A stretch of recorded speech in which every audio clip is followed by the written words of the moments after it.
Bienvenue au Bulletin des régions, une émission produite grâce à la collaboration de 20 télévisions communautaires autonomes associées à Cogeco.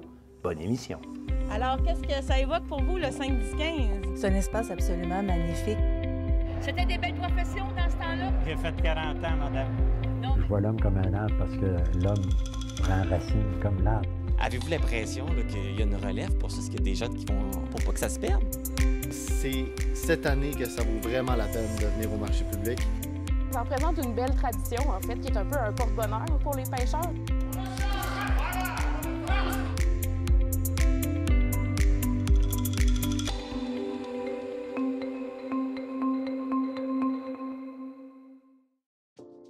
Au sommaire pour vous cette semaine, suite à la disparition de la circonscription d'Avignon-Lamitis-Matane-Matapédia, la députée bloquiste Christina Michaud se présentera contre la ministre Diane Leboutillier lors des prochaines élections fédérales. À Gaspé, on cherche maintenant une vocation pour la villa Frédéric James, qui a subi d'importants travaux de rénovation pour devenir un espace bleu. À Chandler, un promoteur privé construira 48 logements adaptés pour les personnes handicapées. À vos tentes, à vos roulottes et à vos véhicules récréatifs, car la saison de camping débute officiellement le 15 mai prochain à Saint-Tite. À Baie-Saint-Paul, le festif présente la programmation de sa 15e édition qui aura lieu du 18 au 21 juillet prochain. À Montmagny, l'école secondaire Louis-Jacques Cazot offre un programme sport-école en patinage artistique. Mais pour commencer, on va se rendre à Sainte-Catherine d'Auvergne où Aubert Tremblay de CJSR nous présente une nouvelle machinerie forestière qui permet d'effectuer des coupes d'éclaircies dans de petites forêts.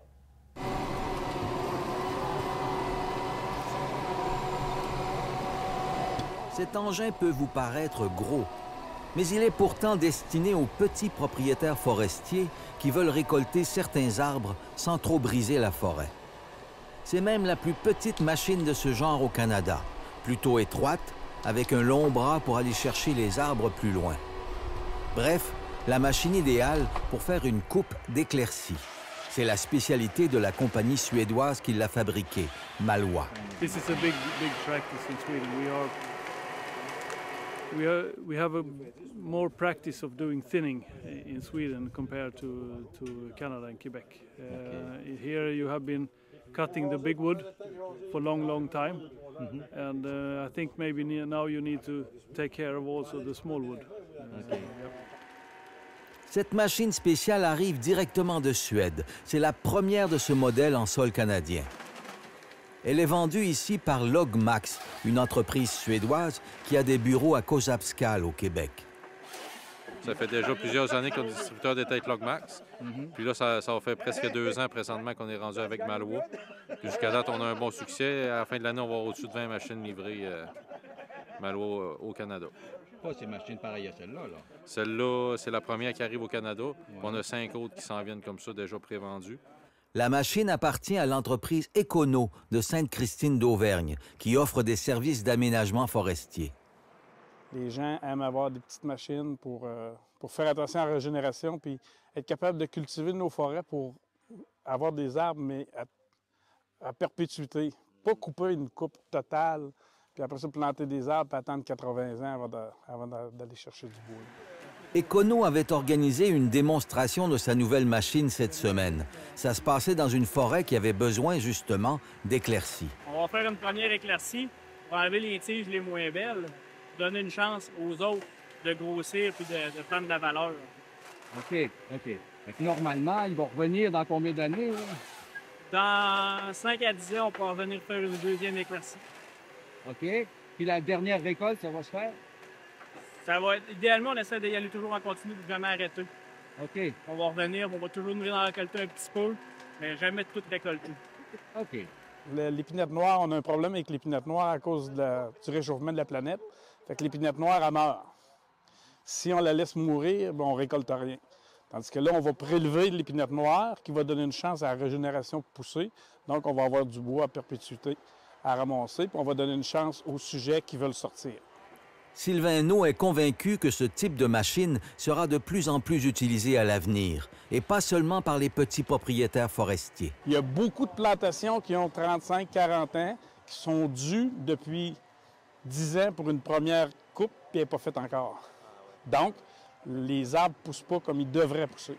On peut aller chercher 5-6 fois plus de volume en aménageant nos forêts. Les grosses industries vont s'adapter aussi à aménager plus les forêts que c'était avant. Oh. Ah, c'est évident. C'est évident, puis il va falloir changer aussi. Là. Faire de la monoculture de moins en moins. Il faut avoir 4-5 essences d'arbres sur la même parcelle. Pour lui, c'est tout l'aménagement de nos forêts qui devra s'adapter aux changements climatiques et économiques. Par exemple, les petites branches de moins de 5 cm peuvent servir de biomasse pour chauffer les maisons. Fait que là, des preneurs de biomasse, il n'y en a pas beaucoup. Mais on sait que l'électricité s'en vient un peu moins accessible qu'elle était. Puis pourquoi on n'utilise pas la biomasse au Québec? En Suède, eux autres, ils l'utilisent partout. La biomasse est vendue aussi cher que le siège. Nous autres, ici, l'électricité était tellement peu coûteuse que ce qu'on faisait, on négligeait la biomasse. Aujourd'hui, on voit ce qui se passe. L'électricité va devenir moins accessible, plus dispendieuse. La biomasse, c'est une belle énergie qui ne coûte rien, puis qu'on a dans nos forêts, puis on va être indépendant de tout ce qui se passe à travers le monde, mais on va être capable d'être autosuffisant dans notre monde. Encore une fois, en matière de biomasse, la Suède est nettement plus avancée que le Québec. We have in most villages in Sweden, and we have a biomass plant heating, and then we have central heating to the industries and to the houses. Okay. Yeah. It's centralized. Centralized, yeah. Aubert Tremblay pour CJSR.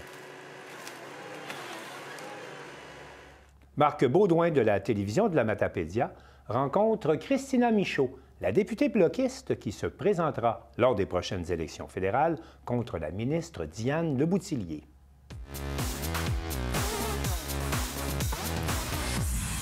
Suite à la décision de la Commission de la délimitation des circonscriptions électorales fédérales d'éliminer la circonscription d'Avignon-Lamitis-Matane-Matapédia, la députée Christina Michaud a annoncé ses intentions la semaine dernière de poursuivre en politique. Je la reçois pour en discuter. Christina Michaud, bonjour. Bonjour. Avec la perte de ta circonscription, tu avais une décision à prendre concernant ton avenir politique. Comment ça s'est passé justement dans les dernières semaines, les derniers mois là, de prendre cette décision-là? Mais j'ai pris le temps d'y réfléchir vraiment. Là, c'est une situation qui est pas simple et qui est pas celle que j'aurais souhaité. Vous savez que je me suis battue contre la décision d'éliminer la circonscription au fédéral. Quand la commission est venue, je suis allée témoigner. J'ai témoigné à nouveau devant la Chambre des communes, devant un comité de parlementaires. J'ai écrit une lettre ouverte avec la majorité des élus du Bas-Saint-Laurent et de la Gaspésie, là, préfets, maires, députés québécois, députés fédéraux. On a mis ça dans les médias nationaux. En tout cas, on a fait pas mal tout ce qu'on pouvait pour se battre contre cette décision-là. Pourquoi? Pas parce que j'avais peur de perdre mon siège, moi, mais plutôt de voir l'Est du Québec perdre un siège à la Chambre des communes, voir l'Est du Québec perdre son poids politique. C'est ça qui était inquiétant et qui l'est toujours, d'ailleurs. Là, on est à quelques jours de la date officielle à laquelle, si on tombe en élection, c'est vraiment la nouvelle carte qui s'applique. Alors, j'avais pas le choix de prendre une décision, un choix qui est déchirant quand même parce que ça va faire près de 5 ans que je représente Avignon, Lamitis, Matane, Matapédia. Alors, le nom le dit bien, c'est 4 MRC bien différentes qui ont des enjeux communs et bien que je suis originaire de la Matapédia, j'ai appris à connaître, à travailler avec les différentes MRC, les 50 quelques municipalités aussi dans ma circonscription. Alors, j'ai pris le temps de penser à ce que je voulais faire, évidemment, et je suis passée par toutes les émotions, là. Oui. Même je me suis dit, est-ce que je continue en politique? Ça fait partie de ma réflexion aussi. Et je me suis rendu compte au final que j'avais encore à contribuer pour la région. Ça, c'est certain. J'avais envie de continuer. Mais le choix a été assez naturel d'aller vers la Gaspésie, étant donné qu'on a déjà un député du Bloc québécois qui est à Rimouski, et dans laquelle la Matapédia et la Métis seront regroupées, alors que dans le reste de la Gaspésie, dans la Matanie, dans la MRC d'Avignon, ce serait libéral. Alors, le choix était assez simple au final de se dire, je pense que le Québec se porte mieux avec le plus de députés du Bloc québécois possible à la Chambre des communes d'Ottawa. Alors, l'idée d'aller en chercher une autre, d'aller chercher une circonscription libérale, bien, ça paraissait assez naturel. Alors, c'est le choix vers lequel je me suis dirigée au final. Oui, et la circonscription de Gaspésie, les îles de la Madeleine, Litiguche, c'était la seule qui restait dans le secteur de l'Est du Québec. Mais est-ce que l'idée t'est venue de peut-être aller dans une circonscription dans une autre région?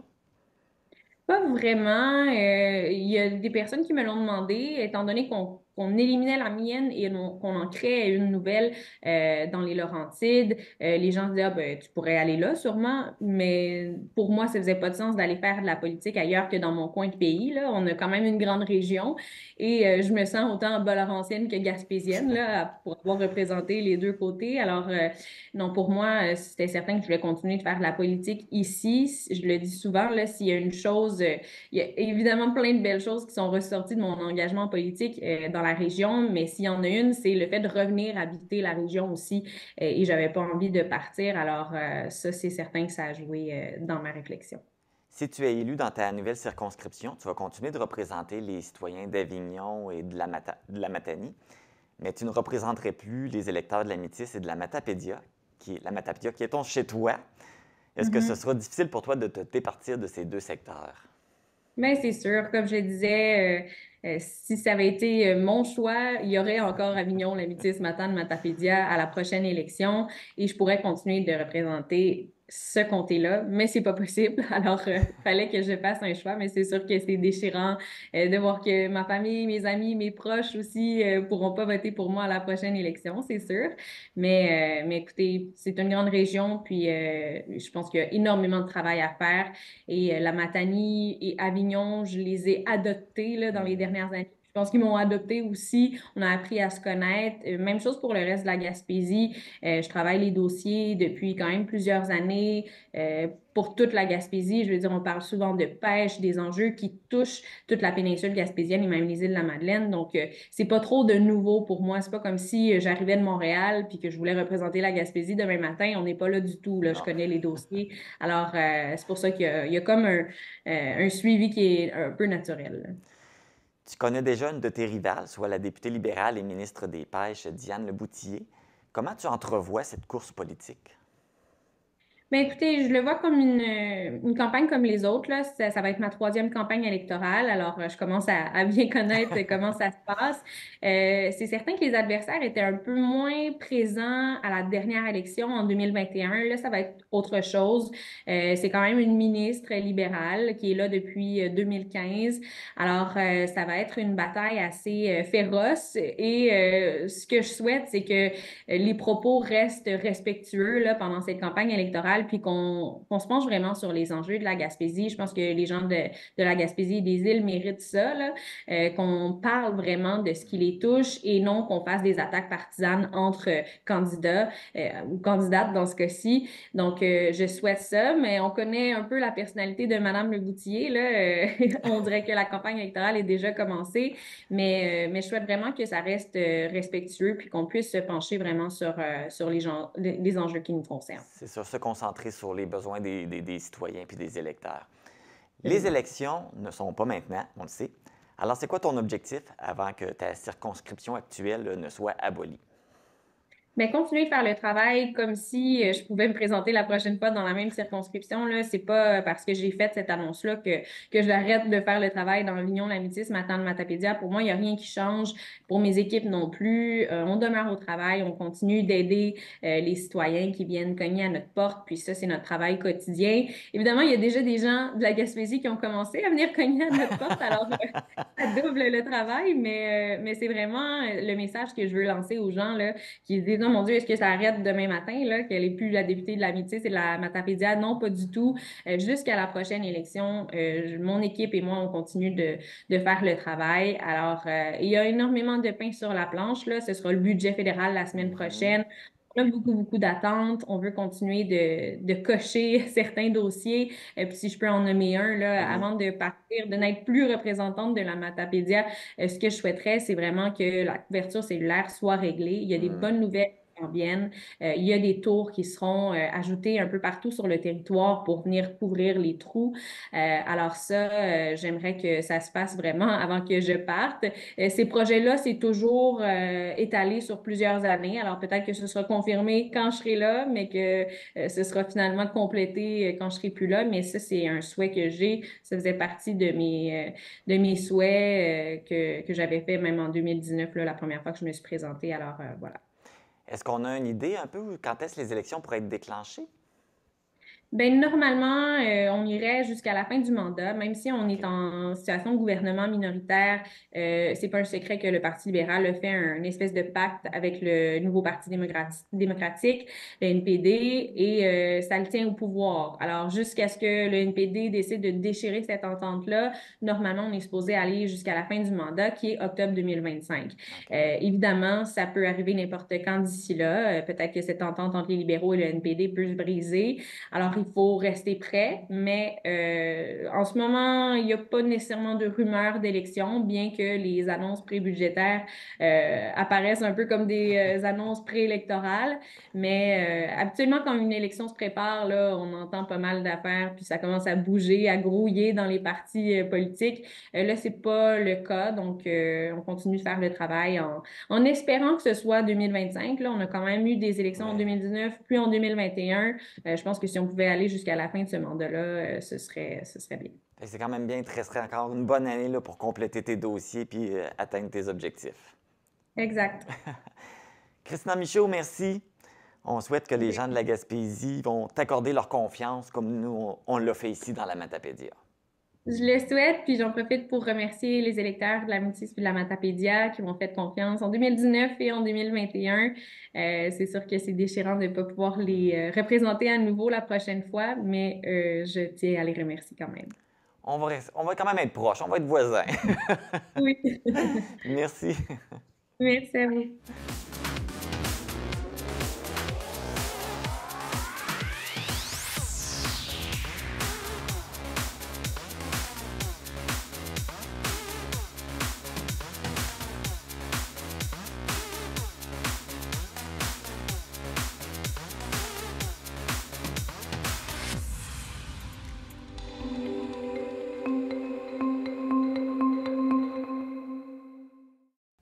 Jean-Denis Laperrière de la télévision du Rocher-Percé nous apprend que suite à l'abandon par le gouvernement Legault du projet des espaces bleus, la villa Frédéric James à Percé pourrait devenir musée des beaux-arts.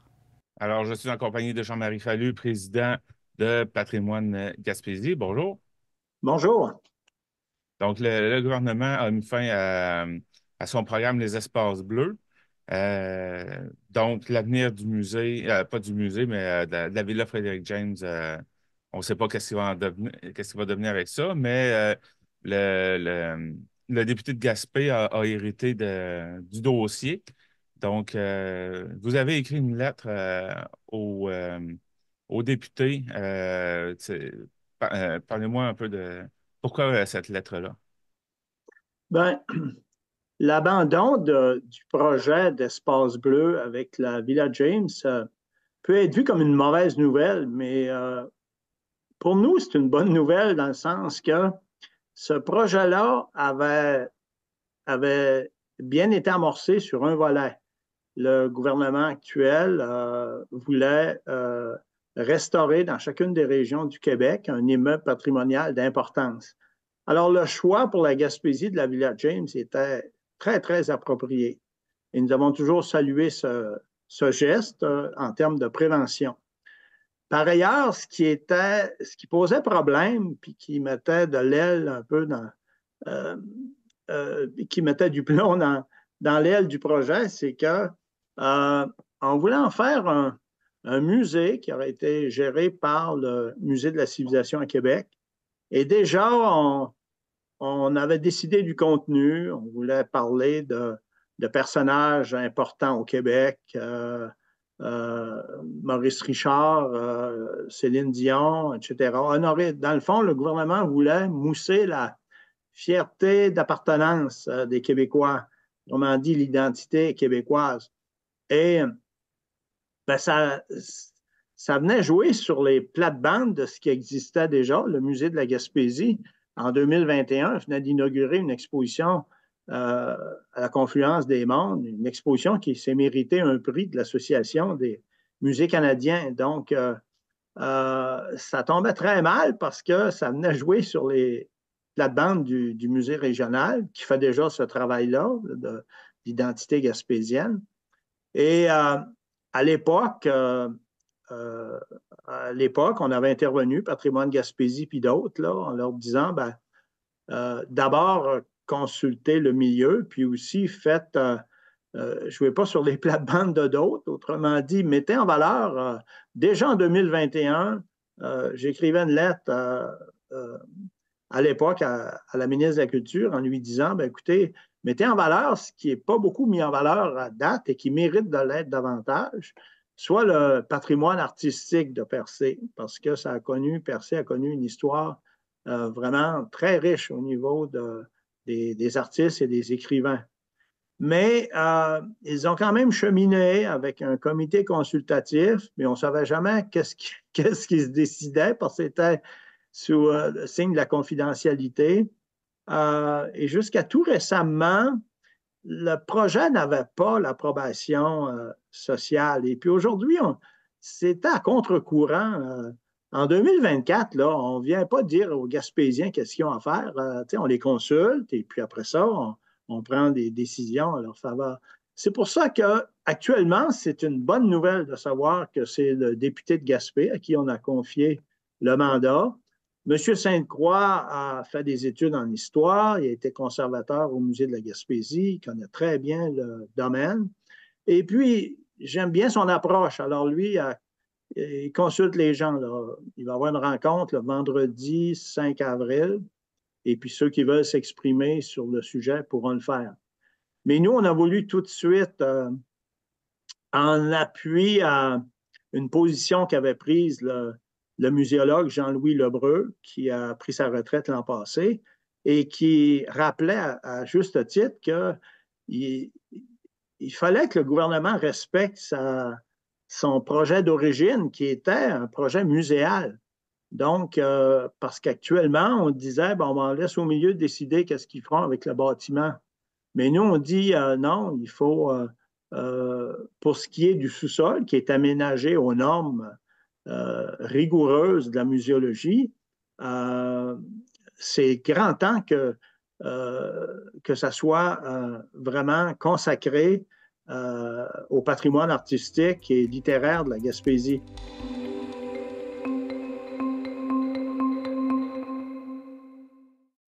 Je rejoins maintenant Valérie Pinault de Télévague pour faire le point sur les actualités de sa région. Valérie, bonjour.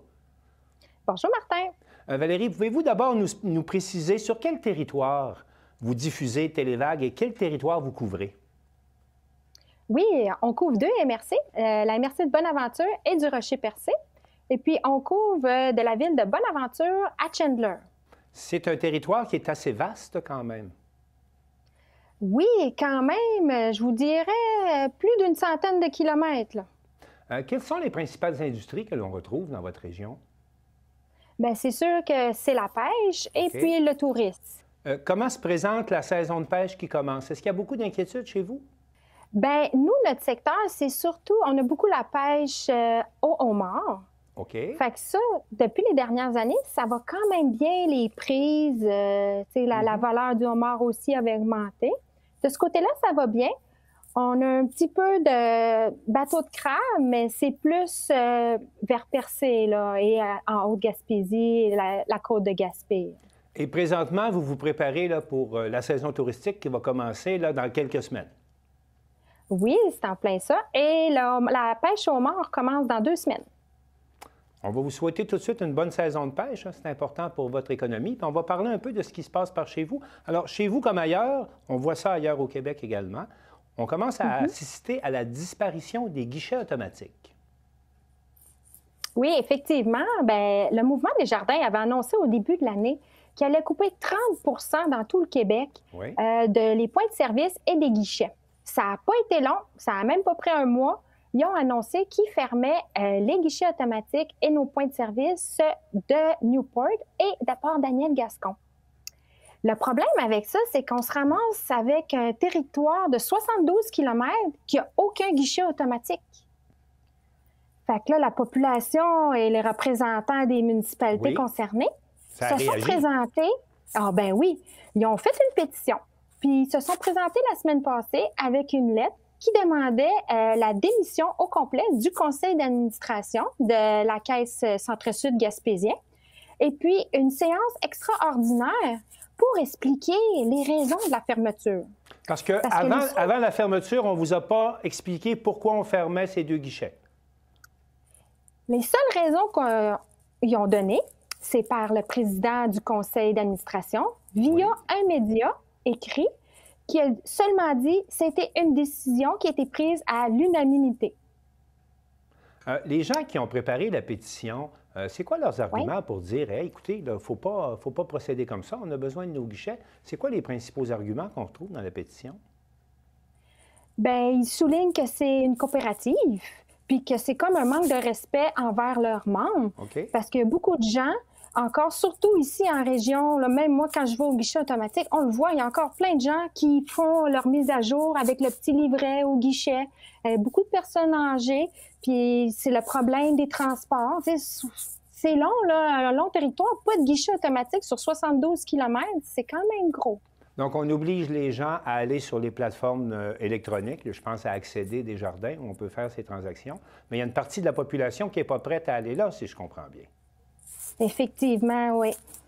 Il y a la présidente de la FADOC qui a dit qu'ils vont faire des formations pour aider les gens à faire les services en ligne, mais c'est pas tout le monde qui a encore Internet aussi, là.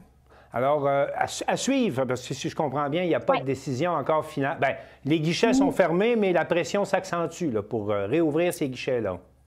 Oui, comme on dit, la balle est dans le camp du mouvement Desjardins. À suivre. On apprend également qu'à Chandler, il y a quand même un grand projet d'habitation, un gros projet d'habitation qui s'annonce et des habitations à prix abordable. Pouvez-vous nous présenter le projet? Ben oui, c'est une surprise pour la ville de Chandler, un promoteur privé. Puis lui, il spécialise en la fabrication de logements adaptés pour les personnes handicapées. Ils ont dit, on est prêt à investir 16 millions de dollars, 48 unités de logement, mais vous devez nous fournir un terrain. La ville, ils ont dit, ben parfait. Fait qu'ils ont désigné, ils vont leur donner des terrains de soccer. Puis ils vont construire 8 immeubles avec 6 logements. Puis le maire a spécifié que les terrains de soccer vont être relocalisés. Fait que les jeunes vont être contents, ils vont avoir des beaux nouveaux terrains. Et puis, ils ont dit que ça va être les logements qui ne seront pas loués pour des personnes adaptées pour les handicapés, qui vont les offrir à la population en général à des prix abordables.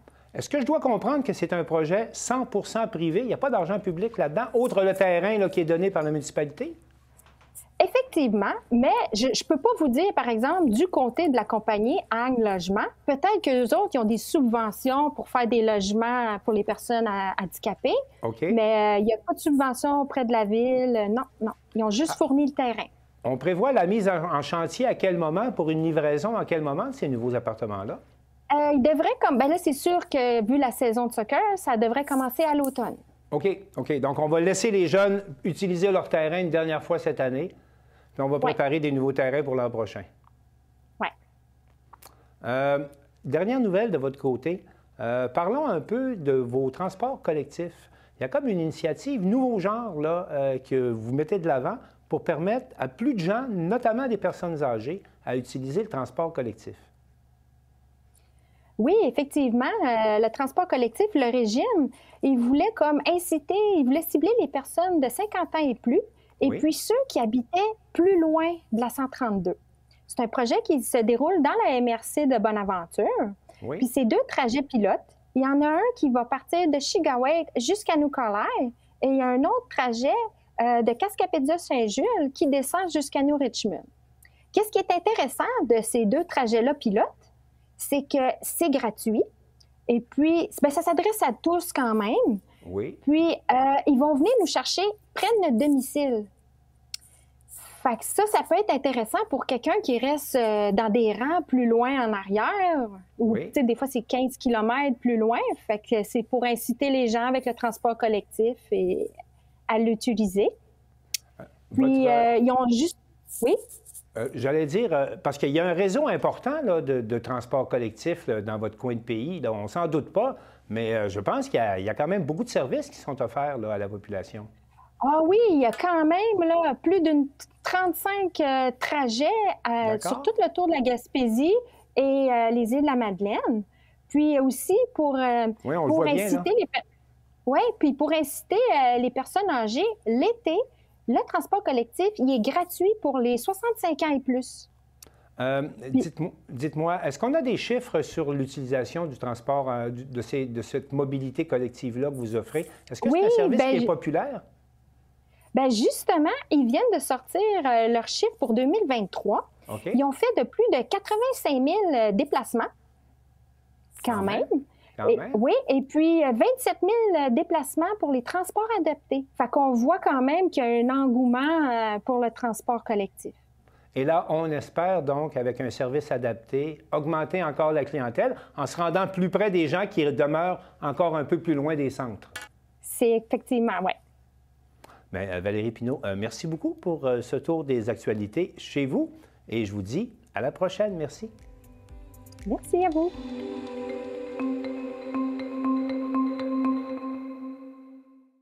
La saison de camping débute officiellement le 15 mai prochain à Saint-Tite. Et Danny Bérubé de CTB-TV en parle avec Isabelle Labrec de la Fédération québécoise de camping caravaning. Le 15 mai, une journée très significative dans le cœur de nombreux Québécois. C'est la journée d'ouverture officielle des terrains de camping au Québec. Des milliers de véhicules récréatifs et de caravanes vont envahir les routes du Québec à la recherche du meilleur endroit pour se détendre et prendre l'air frais. Tous les campeurs sont invités au grand rassemblement d'ouverture de la saison 2024. Madame Isabelle Labrec de la FQCC nous renseigne sur la date et le lieu de cet événement marquant. Bonjour, Madame Isabelle Labrec, qui est directrice des communications à l'FQCC. Bonjour, bonjour, M. Bérubé. Madame Labrec, expliquez-nous qu'est-ce que c'est exactement la FQCC? La Fédération québécoise de camping caravaning. Alors, on est le plus grand regroupement de campeurs en Amérique du Nord. Donc, on est là pour offrir des services, des rabais, des outils, de la formation, de l'information pour tout ce qui touche au camping du campeur en tente au grand caravanier voyageur. Alors, on est là pour offrir support information à tous ces beaux gens-là. Et là, vous êtes dans l'annonce d'un grand rassemblement qui s'en vient bientôt. Oui, alors c'est le grand rassemblement d'ouverture de la saison de camping de la Fédération québécoise de camping caravaning. Mais ce grand rassemblement-là, ce n'est pas la première année que vous faites ça, là. Non, non, ça fait depuis 1977. Dans le temps, c'est organisé par nos associations régionales. Depuis 2016, c'est la fédération qui organise. En fait, on a un comité organisateur de bénévoles qui s'occupe de toute la grande organisation parce que c'est un événement d'envergure quand même. On attend jusqu'à 1200 équipages. L'année dernière, on a eu 1100 équipages. C'est à peu près 2300 personnes là, qui ont assisté au grand rassemblement. Et cette année, le grand rassemblement a lieu de quelle date à quelle date? C'est du 17 au 20 mai prochain, donc on ouvre vraiment la saison. Ce qui est particulier, c'est qu'on a une pré-ouverture également, donc on accueille les gens à partir du 14, mais la grande soirée, le grand lancement se fait dans la période du 17 au 20. Et je vous jure que cette date-là, le 15 mai, il y en a plusieurs qui attendent cette fameuse date-là au Québec, hein? Oui, effectivement. Et cette année, on me dit que c'est votre deuxième fois dans ce site mythique, hein? Tout un site. Vous faites ça où? À quel endroit cette année? On fait ça à Saint-Tite sur le site du festival et ça a lieu dans le cadre du championnat canadien de rodéo. Donc, ça donne une idée de la saveur qu'on va offrir aux gens durant cet événement-là. Fait que j'imagine qu'il va y avoir un peu de country à travers le festival. Un petit peu, mais c'est pas tout. Bon, oui, on a des artistes country qui vont être là. Les gens pourront assister à 2 rodéos professionnels, mais on a aussi, on parlait de sites mythiques, mais on a aussi 2 groupes mythiques. Donc, La Chicane et Caïn qui vont nous faire des spectacles. Alors, tous les campeurs ont chanté de leurs chansons autour du feu de camp. Donc, on va inviter les gens à venir chanter avec nous lors du grand rassemblement. Et vous avez ouvert une parenthèse, il y a plusieurs artistes connus, là, des grosses pointures qui vont être chez vous cette fin de semaine-là. Hein? Effectivement, on a de grands artistes avec nous. On a Ludovic Bourgeois, je vous l'ai mentionné tantôt, Caïn La Chicane. On a Jay Kutcher également. Ceux qui ne connaissent pas Jay Kutcher, c'est la version country de Jérôme Couture. Nous avons également des artistes de la relève. Donc, on a Guillaume Lafont, on a Laurence Saint-Martin, oui, et puis le groupe Back in Time également. Puis, vous avez parlé justement de Jay Kutcher, Jérôme Couture, qu'on a connu à La Voix. Hein? Puis Guillaume aussi Lafont, qu'on a connu à Star Academy en 2021. Exactement. Donc, des artistes qui ont plus de route derrière leur bottes de cow-boy, mais d'autres, des artistes émergents également. Donc, on est bien content de les accueillir parmi nous. Mais là, il n'y aura pas juste des artistes hein, à cette fin de semaine-là. Il va y avoir plusieurs activités. Alors, parlez-nous de ces activités un petit peu. Donc, il y a des visites qui sont organisées là, dans les attractions touristiques aux alentours. On a également des exposants qui vont être là. Donc, il y a des conférences aussi qui sont offertes par les experts de la Fédération québécoise de camping caravaning. Donc, il y a de tout pour tous les goûts. On a des activités pour les enfants également. Donc, on a de quoi bien s'occuper, avoir du plaisir, mais surtout, c'est aussi une belle occasion de se retrouver puisque plusieurs des caravaniers vont se croiser dans les terrains de camping et dans leurs aventures durant l'été. Donc, ce sera une belle occasion de se retrouver lors du grand rassemblement. Et effectivement, vu qu'on parle de country, bien, il va y avoir aussi des rodéos là-dedans, j'imagine. Exactement, comme je disais tantôt, 2 rodéos professionnels. Donc, si vous n'avez jamais assisté, je lève la main, moi, je ne suis jamais assisté à ça, donc je vais être là cette année. Si vous n'avez jamais assisté, c'est l'occasion de le faire, en plus d'être entouré d'autres campeurs. Donc, ce sera un bel événement. On espère que les gens seront là en grand nombre. Et on peut dire aussi que ces 4 journées-là, c'est quand même pas si dispendieux que ça pour une famille, là. Non, exactement. Donc, c'est à partir de 379 par équipage. Donc, s'il y a 2 personnes à l'intérieur, c'est pour le prix pour les 2 personnes. Par contre, on invite les gens à s'inscrire avant le 19 avril, puisque après le 19 avril, les prix vont être majorés un petit peu. Et comme vous disiez juste un peu plus tôt aussi, les gens vont pouvoir y aller juste quelques jours d'avance en plus. Oui. Mais là, ils vont payer des extras pour les jours d'avance. Oui, c'est ça. C'est une centaine de dollars de plus là, pour être là, pour assister au spectacle, parce que ces soirs-là aussi, on va avoir des spectacles. Donc, pour assister au spectacle, profiter du site, profiter des gens qui sont là, puis de débuter les festivités un petit peu à l'avance. Merci beaucoup, Mme Labrec. Merci, M. Béribé. Au plaisir. Pour connaître tous les détails de ce grand rassemblement 2024, visitez le site Internet de la FQCC.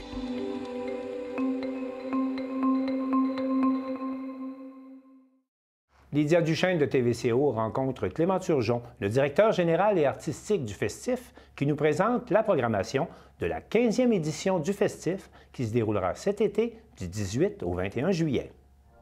Nombreux étaient les curieux pour l'annonce de la programmation du 15e Festif de Baie-Saint-Paul qui aura lieu cette année du 18 au 21 juillet 2024. Clément, comment tu te sens après avoir annoncé la programmation? Je me sens bien. Oui. Je me sens libéré d'un terrible secret. Oui. Puis là, c'est quoi ta prochaine étape émotive dans ton processus de livraison du Festif? Bien là, nous autres, on fait ça en 3 étapes. T'sais, on a le dévoilement, 24 heures plus tard, à peu près, on fait la prévente locale. Après ça, 48 heures, la vente web. Fait que tant qu'on n'a pas commencé à vendre des billets, on dirait que c'est pas complété. On a besoin de valider notre programmation en lançant la billetterie. Fait que, après ça, là, on se met, c'est beaucoup les départements logistiques prod qui vont être dans le gros rush. Moi, j'ai livré la programmation. Après ça, moi, je tombe quasiment déjà à préparer le festif à l'école. Donc, on est vraiment tous dans des... Dans des saisons, quasiment des moments différents de l'année. C'est ça, tu sais. Fait que moi, il y a une bonne partie, il reste plein de choses à faire temps plein, mais ça, c'est un gros rush qui vient de se terminer. Fait que là, il faut livrer. Souvent, je dis ça parce que des fois, on pond des projets dernière minute, puis là, on y pense après le lancement. On dit comme, bon, comment qu'on fait ça pour vrai? Puis là, c'est ça qu'on va faire. Bien que les dates officielles soient du jeudi au dimanche, la soirée du mercredi lancera le bal sur le site du parvis de l'église. Une soirée pensée particulièrement pour la population locale. On aura 5 prestations DJ, des artistes aussi qui vont venir chanter. On aura entre autres, elle est dans la salle quelque part, Maud Arsenault qui va venir faire un DJ set.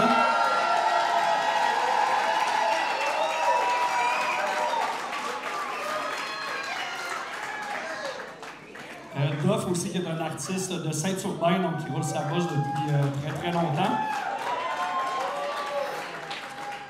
On aura également ceux qui étaient au Parvis d'hiver, donc Funky Falls va être de retour cette année.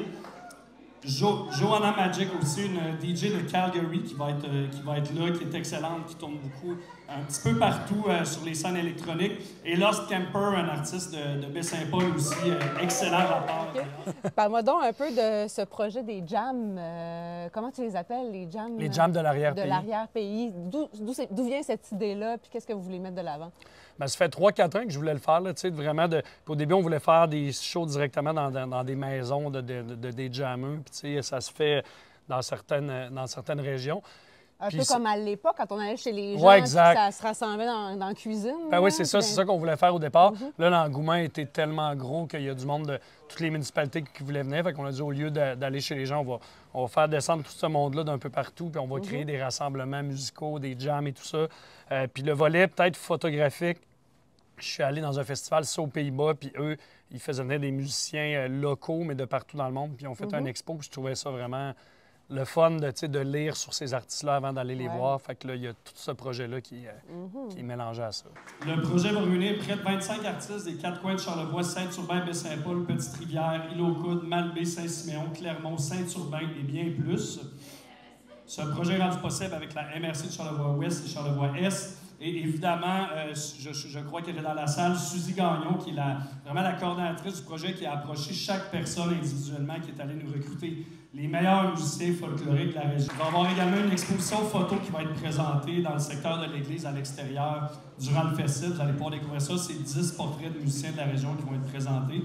Les photos sont prises par Renaud Philippe et accompagnées des textes d'Émilie Bernier. J'en profite aussi, je ne sais pas s'ils sont dans la salle, on m'a dit qu'il y avait certains jammeux qui étaient là, donc Hélène Bergeron, Bernard Bouchard, Louis-Marie Lavoie, Serge Lavoie et Étienne Bouchard. Si vous êtes là, on vous salue. Là, les artistes, justement, qui participent à ça, tu les as nommés plusieurs fois. C'est qui ces gens-là dans l'écosystème charlevoisien? Bien, c'est du monde qui porte le patrimoine, ben oui, il y a des reels de Baie-Saint-Paul, des chansons typiques de la région. C'est du monde qui porte cette mémoire-là. Puis on est porté à peut-être des fois pas leur faire assez de place. Souvent, ils font des rassemblements et tout ça, mais dans des festivals comme le Festif, ils n'ont pas leur place. Puis on trouvait ça bien important. Puis c'est vrai ce que je disais, pour moi, ça va être des vedettes cette année. Là, le monde, on a des feedbacks du monde de partout au Québec qui disent, moi, c'est sûr, je vais aller voir les jams traditionnels. Fidèle à son habitude, la programmation du festif met plusieurs artistes locaux à l'honneur et présente de nombreux spectacles découvertes, dont plus de la moitié sont gratuits. Ta plus grosse bibite, ça serait qui?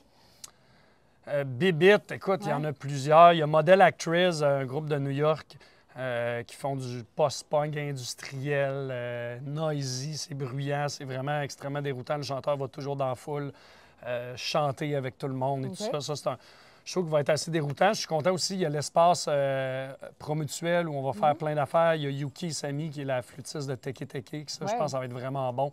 Un mélange de musique japonaise avec des musiciens de jazz.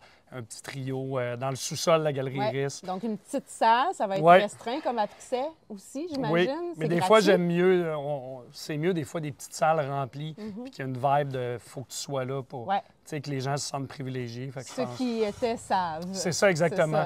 Comme dans le bus festif. Il y a d'autres shows. Bombino, un musicien nigérien qui fait de la musique blues du désert et tout ça, qui est vraiment reconnu internationalement, au Garage du Curé. Donc, ça va être un gros show aussi. OK. Justement, est-ce qu'il y a un show qui est tellement spécial que c'est comme...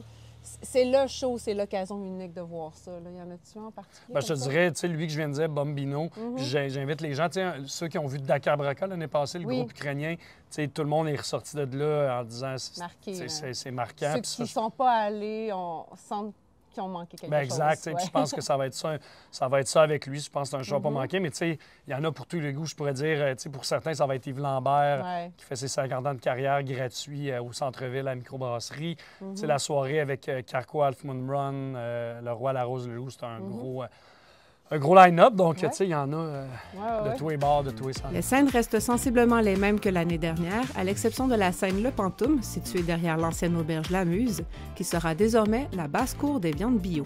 On a Promutuel aussi qui sont présents ce soir, qui s'associent avec nous pour la première fois. On va permettre la création de l'espace relax Promutuel au sous-sol de la Galerie Iris. Donc, c'est un espace où vous allez pouvoir écouter de la musique ambiante. Il va y avoir des projections qui vont accompagner l'expérience et quelques spectacles de musique instrumentale.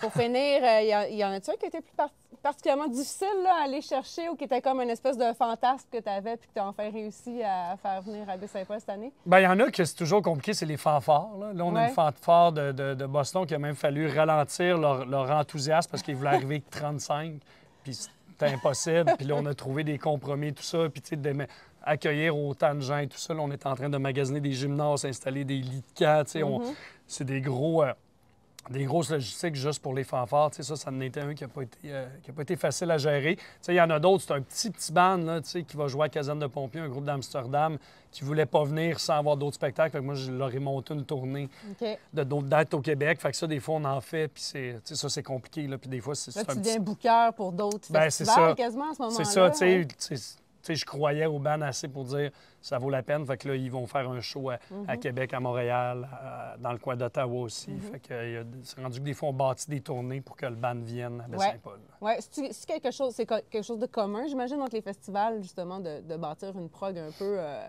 ensemble, quelque part, pour ça arrive, faciliter la venue d'artistes internationaux. Oui, c'est clair, oui. Nous autres, c'est plus dur des fois parce que c'est des bandes souvent pas connues, puis les diffuseurs ne veulent pas se mouiller à les booker, puis nous autres, on a habitué notre public à ça. Fait que, des fois, c'est pas évident non plus de convaincre un diffuseur de faire des bandes que je leur propose qui voient qu'ils n'ont pas de public au Québec. Mais là, il y en a une couple qui s'en viennent. La couleur du festif permet ça, dans le fond, de convaincre un peu. Ben oui, tu sais, il y en a un band suisse qu'on a fait il y a 2 ans, l'orchestre Tout-Puissant Marcel Duchamp, puis ça... sont revenus 2 ans après parce qu'ils ont été connus au festif. Puis là, ils ont refait une tournée au Québec il y a 2 ans. Donc, ça permet ça aussi. Ça permet de développer des nouveaux territoires. Salut! La célébrité. Hey, on va te laisser, Clément. Merci beaucoup pour cette belle programmation. On va vous souhaiter un bon week-end. Yes!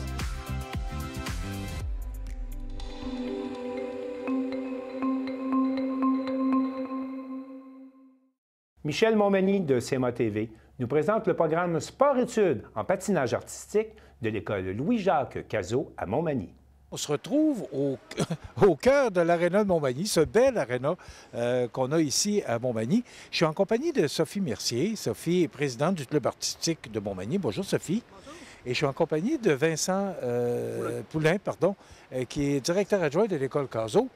On est ici pour parler de patinage artistique.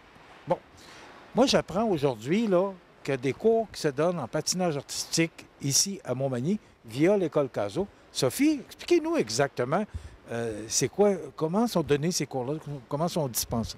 Dans le fond, les filles ont 2 heures par semaine de cours sur glace. Puis, ils ont un 45 minutes le vendredi midi de cours hors glace qui est donné à Louis-Jacques Cazot pour faire vraiment de l'entraînement musculaire ou la pratique de saut aussi qui vient, c'est une belle, dans le fond, là, c'est un beau complément à l'entraînement sur glace.